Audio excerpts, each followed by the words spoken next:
أعزائي المشاهدين، السلام عليكم ورحمة الله وبركاته. أهلا بكم معنا ولقائنا الأسبوعي ونور في قلبي.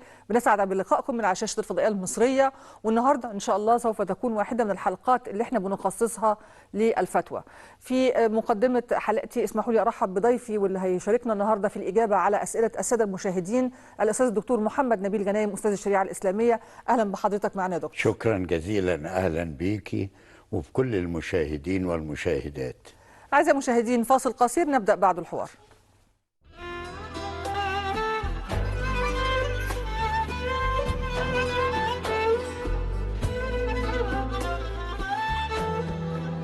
مين يمدحك مين يوصفك وانت اللي ربك انصفك، رفعك إلى سبع سماء وبنشر دينه كلفك، لمكارم الأخلاق هداك، وجدك يتيم ضمك أهواك، جعلك ختام الأنبياء ومن كل خلقه اصطفاك.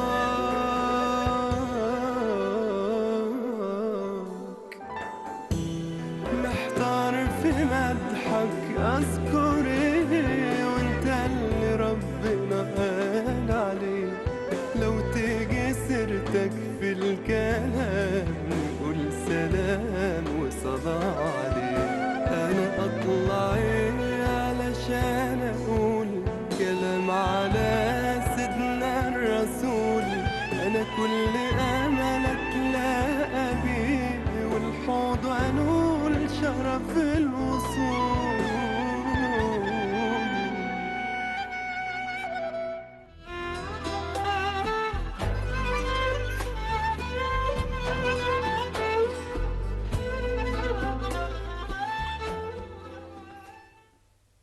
اهلا بكم مره اخرى على شاشه الفضائيه المصريه.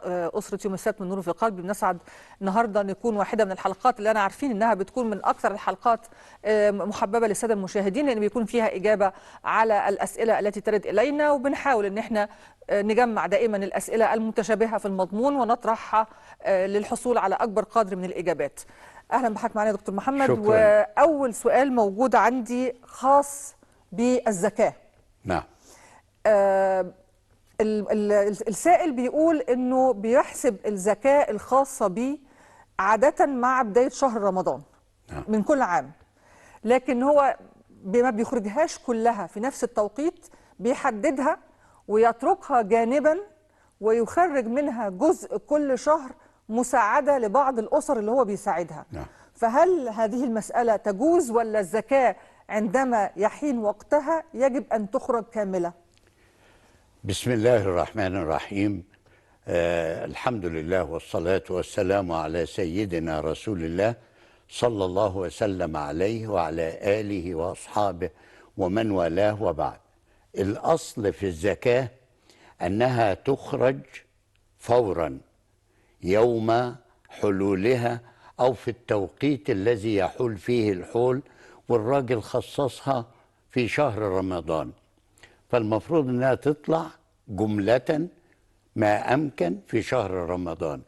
لكن إذا كان هناك مصلحة خاصة تقتضي التجزئة على أيام أو على أشهر السنة، كمساعدة أسرة فقيرة بصورة شهرية، لا مانع من هذا، خصوصا أنه أخرجها في بداية الحول الجديد وعزلها عن بقية ماله، وبدأ يطلع منها جزء مراعاة للمصلحة، وهذا من مقاصد الشريعة.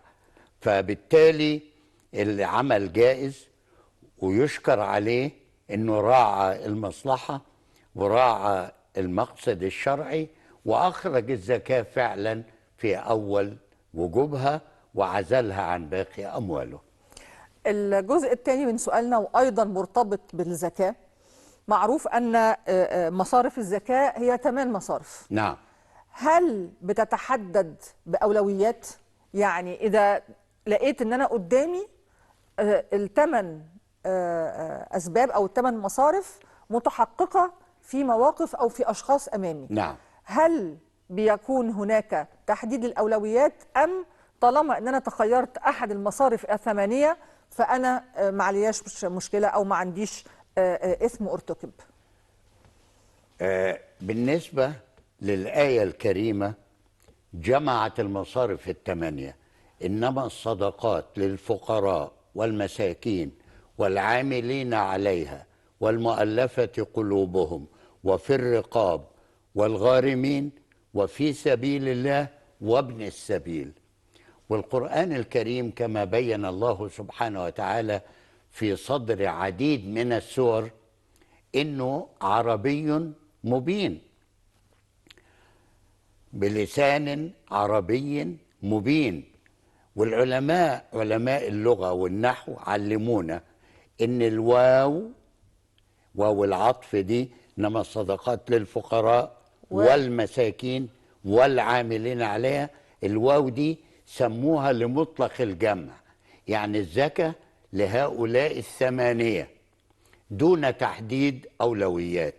لكن أنا لو أمامي أولويات خاصة، واجد مثلا فقر مدقع لأسرة، وفقر أخف، ومسكنة أخف، وناس عندهم عفاف فما بيندوش إيديهم، وناس في السجن غارمين بسبب الديون، ممكن أقدم الأولويات حسب الأهمية وحسب الضرورة والحاجة أو كمية الحاجة. ربنا بدأ بالفقراء لأن الفقير ده لا يجد قوته أو حاجاته الضرورية، وكذلك المسكين، فبدأ بالفقراء والمساكين. لكن الفقراء أنواع، في فقير لا يجد شيئا، وفي فقير يجد بعض الشيء، وفي فقير يجد معظم الشيء. فأنا أبدأ بالفقير المدقع الذي لا يجد شيئا من حاجاته واحتياجات حياته. وممكن أقدم الغارمين، رجل غارم ومدين بسبب هذا دخل السجن وولاده صغيرين، يبقى الغارم ده عشان أساعده وسدد دينه ويطلع يرعى أولاده دي مصلحة، وحيثما كانت المصلحة فثم، يعني هناك في المصلحة دي في تحقيقها شرع الله سبحانه وتعالى. فما فيش مانع أبدا أنني أختار سهم واحد من الثمانية أرى أنه أكثر فقرا أو أكثر احتياجا، وما فيش مانع لو تساووا أنني أقسم مقدار الزكاة اللي عليا على الثمان مصارف اللي ربنا ذكره. طيب يعني في عدة أسئلة الحقيقة بقى طرأت لذهني مع إجابة حضرتك. كويس. أولا، ما هو يعني الفارق ما بين الفقراء والمساكين؟ العلماء اختلفوا في الفرق بين الاثنين. الإمام أبو حنيفة اعتبر الفقير هو الذي لا يجد شيئا، والمسكين يجد شيئا ولكنه يتعفف عن السؤال. الإمام الشافعي عكس المسألة، وكلاهما صحيح لأنه في القرآن الكريم عكس المسألة، قال الفقير حالته أحسن شوية، يجد بعض الحاجات الحياتية، والمسكين زي البلاط كده لا مؤاخذة ما لا يجد شيئا. ليه؟ منين جابوا الكلام ده؟ ربنا سبحانه وتعالى ذكر في القرآن الكريم أوصاف للفقراء وأوصاف للمساكين، وأكثر الاحتياج للمسكين. ربنا سبحانه وتعالى يقول ويطعمون الطعام على حبه، يعني أنا أحب الأكلة دي وأحب أن أنا أتغدى بالحاجة دي، لكن لقيت مسكين. ويطعمون الطعام على حبه مسكينا ويتيما وأسيرا إنما نطعمكم لوجه الله لا نريد منكم جزاء ولا شكورا. في سورة البلد ربنا سبحانه وتعالى قال ايه؟ او اطعام في يوم ذي مسغبة، يعني جوع كتير، يتيما ذا مقربة او مسكينا ذا متربة. شوفي جاب ايه؟ المسكين اللي زي التراب، متربة يعني ما عندوش حاجة خالص في بيته، ذا متربة. يبقى الشافعي قدم المسكين على الفقير، مع ان ربنا سبحانه وتعالى في آية الصدقات انما بدأ بالفقراء. الصدقات للفقراء، ودي للجمع، جمع الثمانية، ولو ادينا للثمانية يكون افضل عشان ناخد منفعة وثواب من كل فئة. وقال في المهاجرين اللي ذهبوا للمدينة وبقوا إخوة للأنصار، للفقراء المهاجرين الذين أخرجوا من ديارهم بغير حق إلا أن يقولوا ربنا الله. فإذا الفقراء يمكن أحسن حال، لأن الصحابة المهاجرين كانوا أحسن حالا من المسكين. فالمسألة فيها اختلاف، والأفضل إعطاء الاثنين أو الأكثر حاجة من الآخر. يعني الاحتياجات العصرية اللي أصبحت موجودة في حياتنا، نعم. وبتتطلب أنه يعني أفراد المجتمع يساهموا فيها. البعض بيرى أنه يستطيع أن يستخدم مال زكاته في الآتي. نعم. وعايز أعرف الآتي ده كيف أصنفه طبقا للمصارف الثمانية. مصاريف تعليم، بناء مستشفيات، بناء مصانع، بحث علمي، رفق بالحيوان. نعم. أنا أقدر بقى أعرف كيف تسنى للعلماء أن يجيزوا استخدام أموال الزكاة في هذه المصارف قياسا على إيه في الثمان مصارف. العلماء زي ما قلنا في بداية إجابة السؤال الأول، حيثما كانت المصلحة فثم شرع الله، يبقى هو ده شرع ربنا. أنا قدامي 8 مصارف، الفقراء الجيران بيساعدوهم وماشي حالهم، المساكين نفس الحكاية، ربنا بيبعت لهم وبيسخر لهم ناس بيدوهم. لكن المرضى، المستشفيات، التعليم، البحث العلمي، ابن السبيل اللي جاي يتعلم، الغارم اللي دخل السجن بسبب مديونيته، هرتب أنا حسب المصلحة. ومن هنا تكون هذه الأولويات. قرية مثلا ما فيهاش مستشفى أو مركز صحي، فيهاش مية، وما فيهاش مية، الله يفتح عليكي، يبقى ما فيهاش مية، ويمكن ما فيهاش كهرباء، وما فيهاش مدرسة، وما فيهاش مركز. هو ده بقى مصرف في سبيل الله؟ ده مصرف في سبيل الله. يعني هذا الجانب، هذا المصرف هو هذه البوابة الكبيرة المفتوحة اللي بيتسنى من خلالها ان انا اخد مستجدات الاحتياجات اللي بتجد علينا في وقتنا هذا، طالما انها بتسد حاجة اهم بيحتاجها المجتمع. وهو مصرف في سبيل الله، هو ده المنطبق على كلمة المصلحة، حيثما كانت المصلحة. البعض حاول ان هو يصنف في سبيل الله على انها الجهاد العسكري، او يعني زمان. الدعم. زمان ما كانش فيه وزارة دفاع ولا وزارة حربية، فكان كل واحد بيجهز نفسه ساعة ما الرسول عليه الصلاة والسلام أو الخليفة أو ولي الأمر يقول حي على الجهاد، كل واحد يجيب الحصان بتاعه والسيف بتاعه والرمح بتاعه والمصاريف بتاعته وأكله وشربه، هيجيب دول منين؟ فالعلماء سموا بند في سبيل الله للجهاد والحج. الحج ليه؟ لأن برضو أنا رايح أحج، ما معيش الميزانية اللي تغطي ذهابي وإقامتي وعودتي، والأصل إن أنا مش عليا حج لأني مش قادر.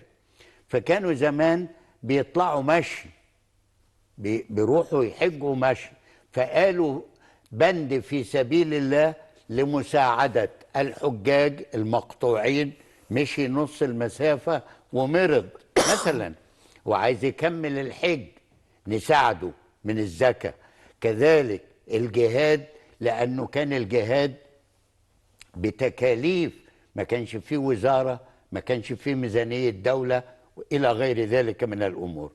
إحنا بقى رؤوس الأموال، أصحاب رؤوس الأموال اللي تجب فيها الزكاة، بنشوف المصلحة فين. طبعا المصالح اتغيرت، دلوقتي بقى في وزارات وفي ميزانية للدولة، ميزانية لوزارة الصحة، ميزانية للتعليم، بس مش مكفية. نعمل ايه؟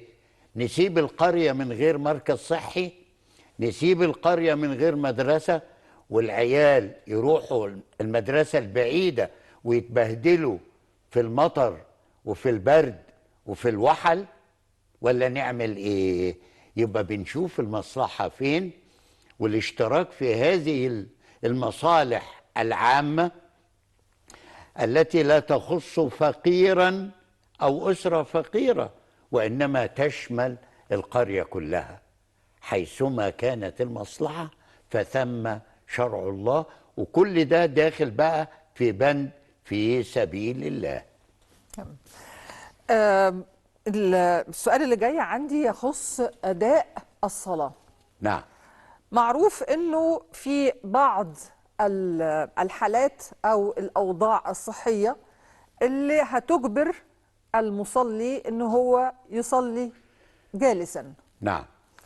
طيب، هذه الضرورة من الذي يحدد جواز السماح لهذا الشخص بأنه يصلي جالسا؟ يعني في الحالة اللي عندي بيقول أنه مشكلته كلها في مرحلة السجود. نعم. لأنه في الوضع اللي هو بيقوم فيه بعد سبحان ربي الأعلى وبيرجع تاني وبعدين يقوم مرة تانية علشان خاطر التشهد، بيكون في الوضع اللي حاطين فيه رجلين على الأرض ومشط الرجل متني. نعم. هذه المرحلة هي مرحلة مؤلمة بالنسبة له نتيجة معاناته من بعض الأمور. نعم. الخاصة بالأطراف والعظام. نعم.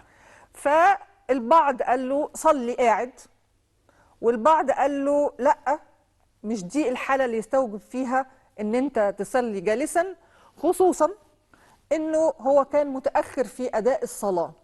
فهو شايف انه انا اصلا عايز اعوض اللي عليا وعليا فات، فكمان مش هسجد، فبيشق على نفسه في مسألة انه يتحمل هذا الألم في الوضع جالسا اثناء التشهد.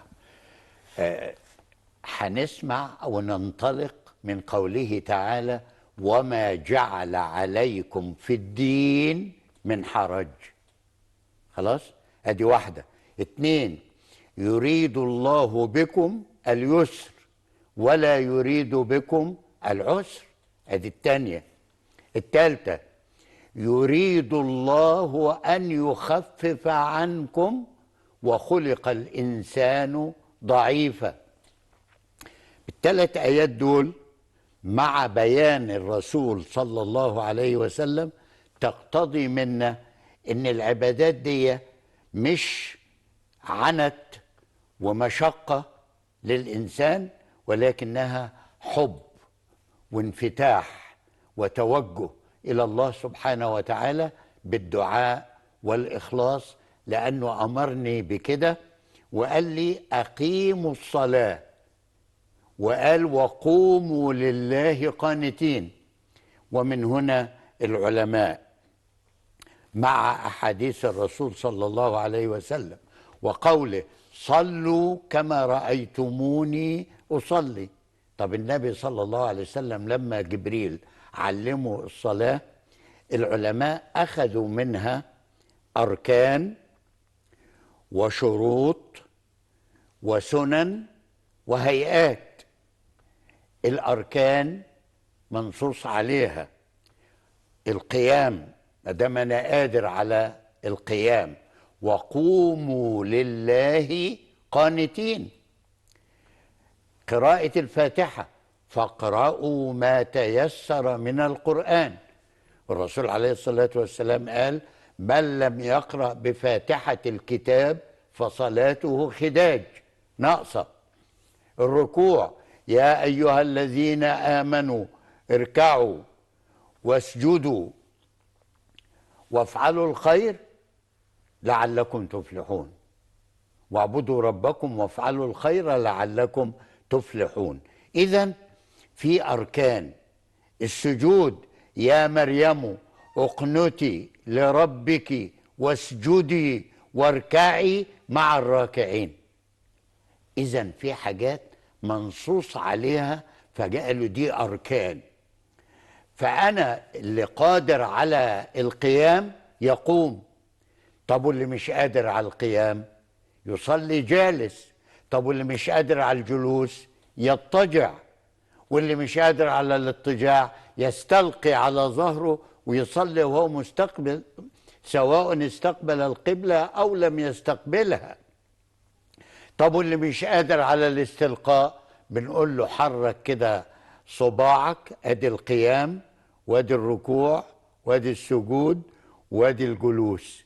الله، يعني اذا الصلاة ملهاش عذر ما دام العقل موجود. طب امال اصلي ازاي بقى؟ فاتقوا الله ما استطعتم. جاء رجل الى رسول الله صلى الله عليه وسلم اسمه عمران بن حسين، وقال له: يا رسول الله، إن عندي إصابة، مرض، ولا أستطيع القيام. قال له: صلي جالسة، فإن لم تستطع فمضطجعا، فإن لم تستطع فمستلقيا. يبقى القيام اللي ربنا قال عليه ركن: وقوموا لله قانتين، لمين؟ للقادر عليه. الركوع لمين؟ للقادر عليه. السجود على الأرض الجبهة لمين؟ للقادر عليه. طب أنا عاجز عن القيام أجلس، طب وعاجز عن السجود أشاور برأسي كده علامة الركوع، وكده الرفع من الركوع، وكده شوية أكتر السجود، وكده الجلوس بين السجدتين، وكده السجود التاني. ومش قادر أقوم أقرأ الفاتحة وأنا قاعد أو وأنا مضطجع بالهيئة التي أستطيعها. ليه؟ وما جعل عليكم في الدين من حرج. أما وضع الرجلين أثناء التشهد فده من المستحبات. إنني أرفع واحدة وأدخل التانية تحتها، اسمه الافتراش أثناء التشهد، ده مش من الأركان. طب أنا مش قادر أعمل رجليا كده، هخليهم كده الاتنين في بعض، مفيش مانع. طب أنا مش قادر أعمل دي ولا دي، أتربع، أحط رجليا قدامي وأبقى متربع، مربع، وهكذا. دي اسمها سنن. مش قادر أحط إيدي اليمين على إيدي الشمال، مش قادر تأشيرات تكبيرات، الله أكبر الله أكبر، إيدي تعبانة مش قادر أرفعها وأنزلها، مفيش مانع. دي كلها هيئات. يبقى أنا عندي الأركان الأساسية مسموح بالاضطجاع ومسموح فيها بالاستلقاء ما دام العقل موجود. صلي ولا شيء عليك. ما دام عاجز عن القيام أو عن الركوع أو عن السجود، اللي تقدر عليه ربنا بيقول لك: فاتقوا الله ما استطعتم. وحديث الرسول عليه الصلاة والسلام بين لنا ذلك بالتفصيل. السؤال القادم عندي يخص واحدة من السيدات اللي بتقول عندما تقدم لها زوجها وجلست لتتعارف عليه واتفقوا على الزواج، كان الاتفاق شفهيا ما بينها وبينه أنه لا يتزوج عليها، وقد قبل ذلك. بعد 12 سنة من الزواج اكتشفت أنه متزوج عليها من 3 سنين، فهي بتطلب الطلاق لهذا السبب. نعم. ففي حين أنها ما بتعملش وما عندهاش اللي هيساعدها في حال طلاقها، لأنها ما بتشتغلش وما عندهاش دخل، لكنها مصرة على فكرة الطلاق لأنها هذا ما اتفقت عليه مع الزوج. دلوقتي طبعا الأسرة أو الأطراف الأخرى اللي بتحاول تتداخل بتقول لها إن عليها إثم في طلبها للطلاق، لأنها طالبة الطلاق في حلال ربنا، هو من حقه. نعم. فطلبها للطلاق ده يضعها موضع أن تكون آثمة. هقول لحضرتك احنا عندنا السؤال فيه 3 حاجات. الحاجة الأولانية، الشرط اللي اشترطته على الزوج ده شرط غير شرعي. ليه؟ لأنه ممكن تحت أي وضع من الأوضاع معاها ممكن ينظر لامرأة أخرى أو يكون فيها عيب من العيوب، فلا تستقيم العشرة الزوجية، فده شرط باطل. ليه؟ لأن ربنا قال فانكحوا ما طاب لكم من النساء مثنى وثلاث ورباع. ده مش دعوة للتعدد، وإنما بنبين الحكم الشرعي، ومش ده أمر بالتعدد إن أنا لازم أتجوز 4، لا، إنما قد أحتاج للتانية وقد أحتاج للتالتة وقد أحتاج للرابعة. فأنا لما أشرط على زوجتي ألا تتزوج بعدي أو هي تشرط علي ألا أتزوج غيرها، ده شرط باطل.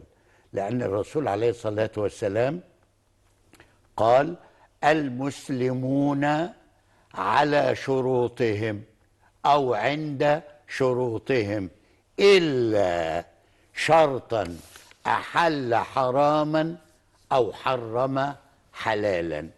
فكونها بتشرط عليه بتحرم عليه شيء حلال إذا عدل أو حقق المعادلة والعدل بين الزوجات. فإن خفتم ألا تعدلوا فواحدة، فدي مسؤوليته هو في العدل. إنما المنع من الزوجة الثانية ده شرط غير شرعي، لأنه يحرم شيئا قد يكون حلالا في بعض الأحيان. دي جزئية. الجزئية الثانية، هي بتقول طلقني. طب يطلقك ليه؟ هي آثمة في هذا، لأن الطلاق أبغض الحلال إلى الله. ما هو ما وفاش بالشرط، لأن الشرط كان غلط، فأنت غلط تطلبي الطلاق، خصوصا إن يمكن عندك أولاد وأسرة وما عندكيش عمل يكفيكي ولا نفقة تقويكي ولا شيء من هذا القبيل، فيبقى طلبها للطلاق مع إنه حق ليها، لكن الزوج مش راضي، يبقى هو محتفظ بيها وهي محتاجة للبقاء مع أولادها ومع زوجها. فهنا بعض المكروه عليها. إنما نقول آثمة، افرضي مش طايقة مش قادرة، خلاص لا يكلف الله نفسا إلا وسعها ومن حقها طلب الطلاق. أستاذ دكتور محمد نبيل جناية، بنشكر حضرتك شكرا جزيلا على وجود حضرتك معنا النهارده وعلى ما تفضلت به من إجابات للسادة المشاهدين للأسئلة التي وردت إلينا. حاولنا بقدر الإمكان أن احنا نجمع الأسئلة المتشابهة في مضمونها للحصول على أكبر قدر من الإجابات. ونشكركم أعزائي المشاهدين على متابعتكم. الأسبوع القادم لقاء يتجدد، حتى ذلك الحين لكم سلام الله ورحمته وبركاته.